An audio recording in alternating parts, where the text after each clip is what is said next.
Sa unang tingin, siya ay isang perpektong anak. Tahimik, magalang, at lubos na relihiyosa. Ngunit sa likod ng nakapinid na pinto ng kanilang tahanan sa Illinois, ay unti-unti nang umaalingasaw ang isang madilim at nakakakilabot na kwento. Si Virginia McCullah ay isang 35 taong gulang na babae ay umamin sa isang nakakagimbal na pagpatay na ikinagulat hindi lamang ng kanyang komunidad kundi ng buong bansa.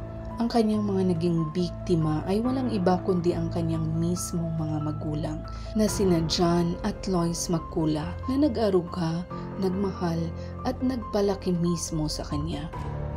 Ngunit bakit? Anong nagtulak sa isang anak na kitli ng buhay ng mga taong mismong nagpalaki at nag-aruga sa kanya? Anong mga lihim ang matagal nang itinatago ni Virginia? At higit sa lahat, paano nabunyag ang kanyang ginawang krimen makalipas pa ang higit 2 taon?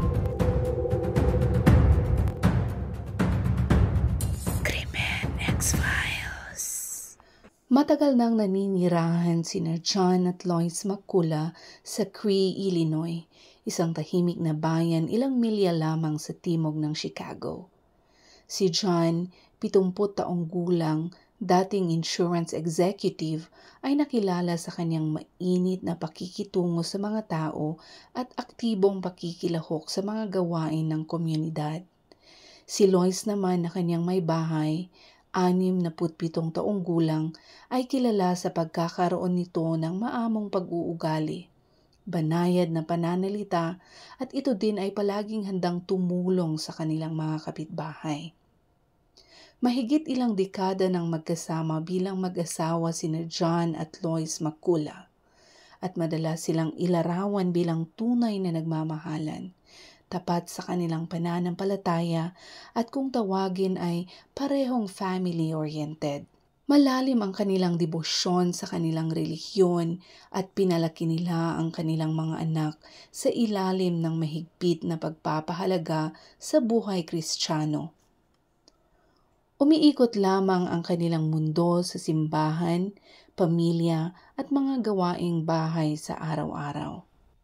Para sa mga nakapaligid sa kanila, ang mga McCullah ay tila perpektong larawan ng isang matatag at mapayapang pamilyang Amerikano.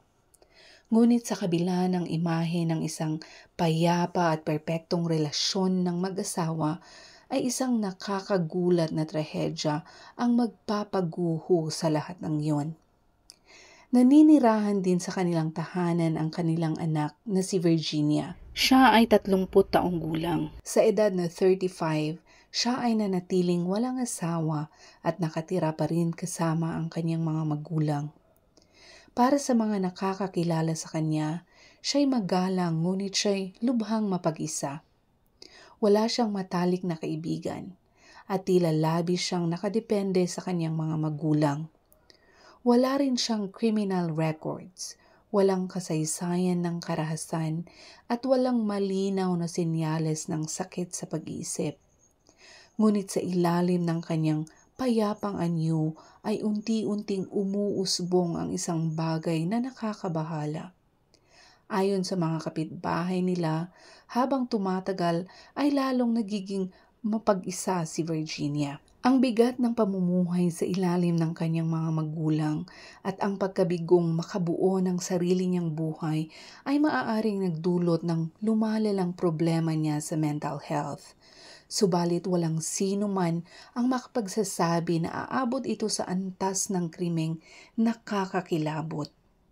Nagdaan ang mga araw, buwan at mga taon, ngunit walang pagbabago sa buhay ni Virginia. Huling bahagi noon ng 2023 ay isang kamag-anak ni John at Lois ang magsimulang magduda matapos mapansing matagal nang walang balita mula kina John at Lois. Kaya hinanap niya ito kay Virginia. Sa simula'y napaniwala niya ang mga tao na ang kanyang mga magulang ay nag-relocate sa ibang lugar upang makapagpagamot. Ngunit ni isang tawag o email ay wala man lang sinasagot ang mga ito. Di naglaon ay nagsimulang lumitaw ang mga hindi pagkakatugma sa mga sinasabi ni Virginia.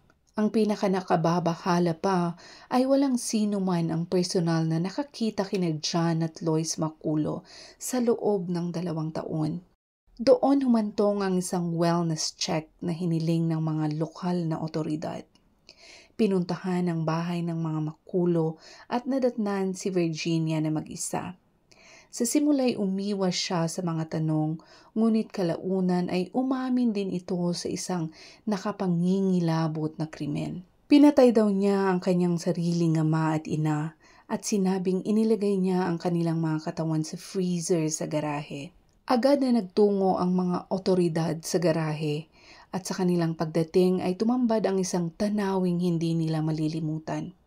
Mga supot na nakasalansan, nababalot ng mga kumot at punong-puno ng yelo. Sa loob nito ay natagpuan nila ang pira-pirasong katawan ng mga magulang ni Virginia. Hindi lamang niya pinatay sina John at Lois Macula. Mas higit pa roon ang kanyang ginawa.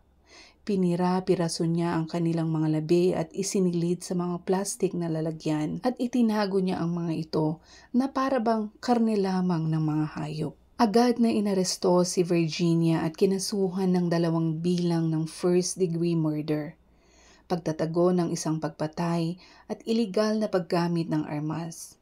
Ang kanyang pag-amin ay kasing lamig ng krimen mismo.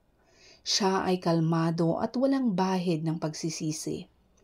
Hanggang sa ngayon ay hindi pa rin maipaliwanag ni Virginia Maculo ng malinaw at maayos ang motibo kung bakit nga ba niya nagawa iyon sa kanyang mga magulang.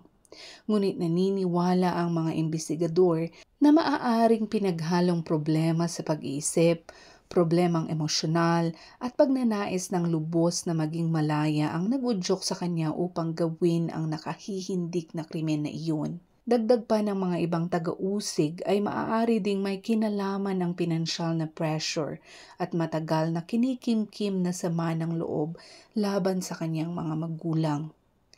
Ilan namang psychologist na sumuri sa kaso ang nagmungkahing si Virginia ay maaaring nakakaranas ng dependent personality disorder o delusyonal na pag-iisip.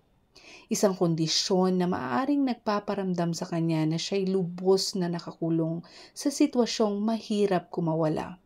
At sa halip na humingi ito ng tulong o lumayo, ay pinili niyang gawin ang isang krimeng hindi kaya sanang gawin ng isang anak. Ang galing nitong magtago ng krimen at mapaniwalang buhay ang kanyang mga magulang ay isang dahilan kung bakit tumagal bago ito napag-alaman ng otoridad. Ang mga kaanak na nagtatanong sa kanya ay sinasabi niyang lumipat lang daw ang mga ito sa ibang lugar upang makapagpagamot. Habang lumalalim ang investigasyon ay naniniwala ang mga investigador na ang pagpatay ni Virginia sa kanyang mga magulang ay tila pinagplanuhan niya ito, ngunit hanggang ngayon ay hindi pa malinaw ang motibo nito. Sa kasalukuyan ay nananatiling nakakulong si Virginia Macula habang hinihintay ang paglilitis sa kaugnay ng pagpatay sa kanyang mga magulang. Ang kanyang mga abogado ay naghain ng motion para isailalim si Virginia sa masusing psychological evaluations upang masuri ang kanyang kalagayan sa pag-iisip noong panahong naganap ang krimen at upang malaman kung siya ba ay may sapat na angkop upang humarap sa paglilitis ngayon. Samantala ang mga taga-usig naman ay naghahanda rin upang patunayan na ang mga pagpatay ay malamig, kalkulado at lubos na pinagplanuhan nito. Mabilis na kumalat ang kwento sa mga pahayagan at himpilan ng balita sa buong bansa na nagpasiklab ng mainit na online debate at nagbunsod ng samot-saring espekulasyon tungkol sa kanyang motibo, kalagayan sa pag-iisip at kung may mga senyales bang hindi napansin bago pa man mangyari ang lahat. Si Virginia nga ba ay may sakit sa pag-iisip o isa nga ba siyang bihasang manlilinlang lamang? O di naman kaya ay sadyang nalunod lamang ito sa pressure ng kanyang mga magulang. Ang kasong ating tinalakay ay higit pa sa isang krimen. Ito din ay nagsisilbing salamin sa madidilim na sulok ng buhay pamilya. ng mga sistema ng kalusugang pangkaisipan at ng isang lipunang madalas na lumilingon lamang kapag huli na ang lahat. At kung umabot ka sa dulo ng video na ito, ay i-comment mo naman kung anong oras mo ito napanood. Mag-iwan ka na rin ng komento kung ano ang masasabi mo sa videong ito. Hanggang sa muli at palaging mag-iingat.